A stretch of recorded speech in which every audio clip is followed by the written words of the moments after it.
Hello, everybody. So I want to take this opportunity to go through two parallel passages of scripture that I don't know that I've presented in this kind of way before. But as we know, that we should know by now, that we don't cherry pick verses and just look at singular verses and say, oh, this is what's going to happen.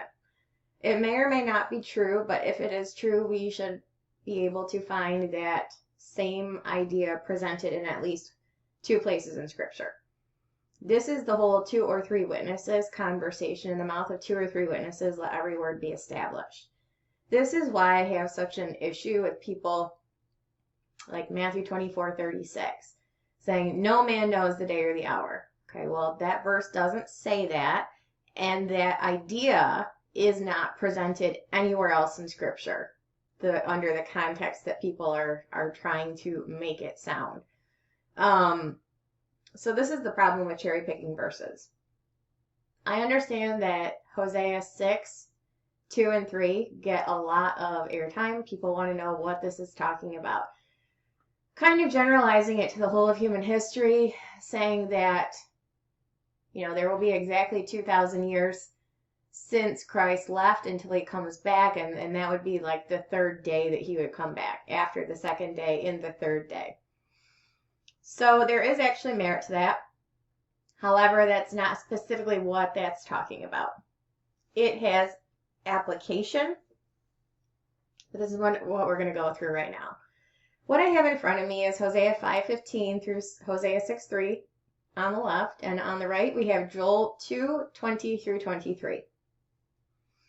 Both of these passages tell us of the second coming of Christ. They both refer to the first coming of Christ and preview the second coming of Christ.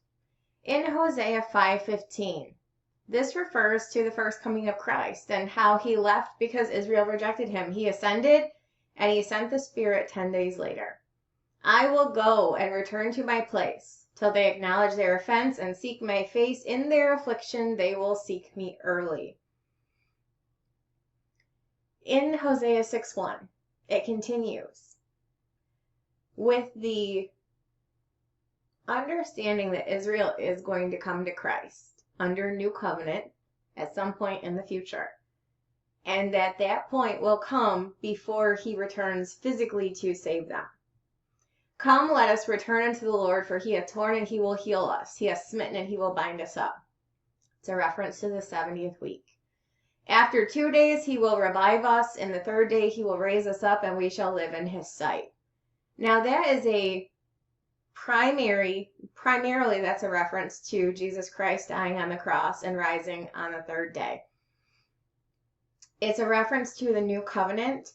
And because he died for sins, those who are of faith can come to him and be saved, spiritually and physically. Verse 3 is the physical salvation of Israel. Now, they're not going to be glorified like we are. This has everything to do with dispensationalism and why the rapture of the church, which is tied to the glorification process, cannot occur at the second coming. Because if it did, the Israeli remnant, the remnant of Israel, would be included in that group of people that gets glorified. And we are told that after glorification, which is tied to the process of resurrection with the caveat that not everyone's going to fall asleep, but we shall all be changed, is that we shall not marry or given in marriage in the resurrection and glorification process. So if the rapture was after the 70th week, the people changed to glory would include the remnant, and there would be no one to populate the kingdom. Yet we know there will be people populating the kingdom. There will be people born in the kingdom. From the prophet Isaiah, he tells us this, which tells us that there can be no change to glory for living people at that point in time. So there is a marked distinction between the closing of the physical gap and the change to glory for the church and the physical salvation of Israel via the Redeemer coming back and slaying all their enemies and then setting up shop for the kingdom where they go into their natural bodies. A marked distinction between the two, which tells you that they cannot occur at the same time. What I'm saying with this is that this relates to Israel and Israel alone and has no bearing on the church whatsoever. It also has no bearing on a change to glory.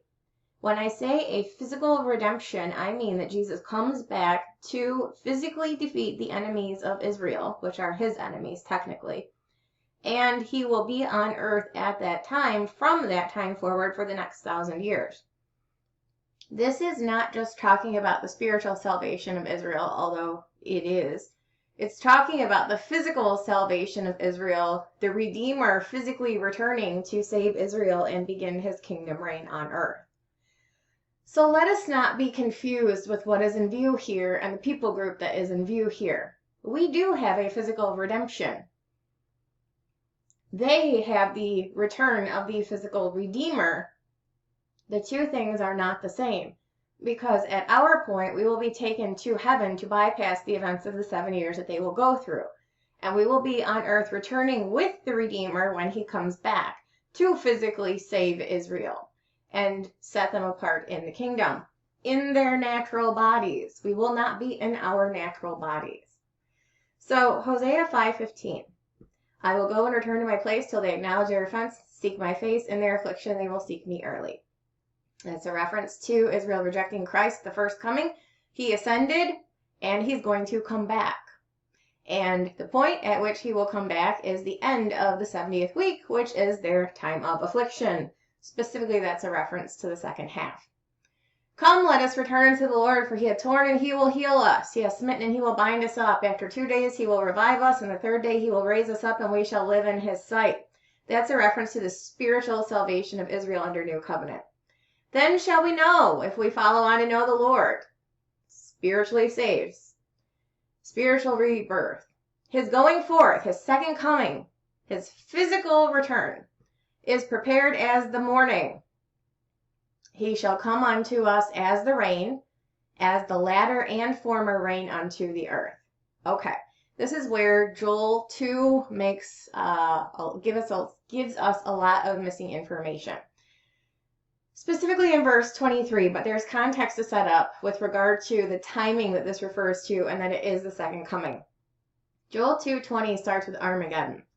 I will remove far off from you the northern army, will drive him into a land barren and desolate, with his face toward the east sea, his hinder part toward the utmost sea. His stink shall come up, his ill savor shall come up, because he hath done great things. Fear not, O land, be glad and rejoice, for the Lord will do great things.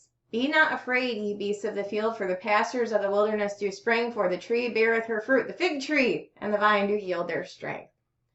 When Israel rejected Jesus at his first coming, which caused him to eventually go and return to his place so they acknowledge their offense and seek his face, he ascended, and then 10 days later he sent the Spirit for believers. But what happened in the same day that Israel rejected her Messiah? At the end of that day, Jesus left. And when he was coming back the next day, the 11th day of Nisan, he hungered. And he sought fruit from a fig tree, but he found leaves only, and he cursed it. That was a reference to Israel not having faith. The time for faith in Israel was not then. The time for faith in Israel will be earmarked to Revelation 19:7-8. When the Lamb's wife hath made herself ready, and she's invited to the marriage supper of the Lamb, which will coincide with the Passover and the kingdom on earth. The reference to the tree bearing her fruit, the fig tree bearing its strength, it means that the time for faith in Israel has come. Revelation 19, and Jesus is coming back to deal with his enemies who are trying to get at him through Israel. Be glad then, ye children of Zion, and rejoice in the Lord your God, for he hath given you the former rain moderately. That's a past tense. The former rain moderately is a reference to Jesus the first time pre-Spirit. He was sent to Israel, for Israel alone, and they rejected him. Then he went up to his place. till they acknowledge their offense, and in their affliction they are going to seek him. And when they seek him, they shall find him. But when they seek him, it is literally just before he is scheduled to return at the second coming. The second coming is a prophecy. He did come the first time, and he returned to his place up in heaven. Hath given the former rain moderately. Past tense, Jesus did come, and he is now gone. Will cause to come down for you. Future tense prophecy, the rain. The former rain, Jesus, and the latter rain. The latter rain is a reference to the Spirit, which came 10 days after he ascended. So when he returns, it'll be the glorified Christ. The Spirit that rose him from the grave lives in us. The Spirit glorified him, rose him in glory. He is the glorified Christ, returning in glory. For as lightning cometh from the east and shineth even unto the west, so also shall the coming of the Son of Man be. Shall see him coming in the clouds of heaven with power and great glory. The reference to Jesus will cause to come down for you the rain, the former rain Jesus and the latter rain glorified with the Spirit in the first month. So these two scriptures these two passages are parallel. And they both talk about the first coming of Christ. It's the former rain given moderately. He left, he went back to his place till they acknowledged their offense. In the interim, he sent the Spirit 10 days later. That's the latter rain. It is actually the sending of the latter rain is described in Joel 2. And Peter quotes Joel 2 in Acts 2 to tell you that that is the sending of the latter rain. So the former rain came and went. The latter rain has now come.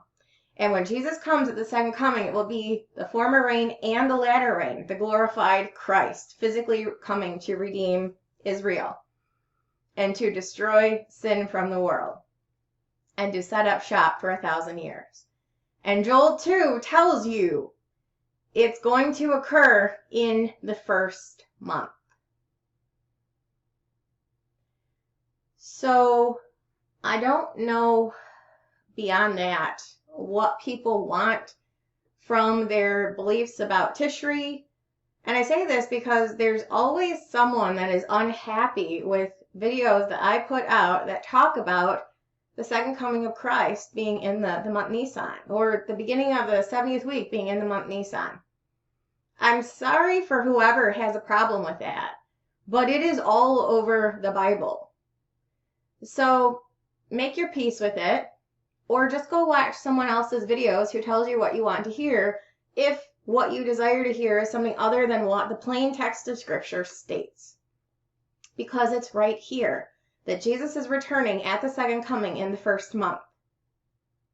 I don't know what more people want, so if you have a problem with that, then too bad. There's nothing I can do for you at that point. So if you guys have any questions, let me know. But these two scriptures are parallel passages, Hosea 5:15 through 6:3 and Joel 2:20 through 23. And this is point D of Daniel's 70 weeks prophecy. Point A, Nehemiah 2. Point B, Matthew 21. Point C, which is the resumption of the prophecy at the beginning of the 70th week. Nehemiah 2 is the beginning of the 70 weeks, and Matthew 21 is the end of the first 69. They resume in Ezekiel 40, and they end in Joel 2. Every single one of those points, if it does not specifically say Nisan 10, it says the first month or the month Nisan. So I don't know what to tell you guys, but that's that.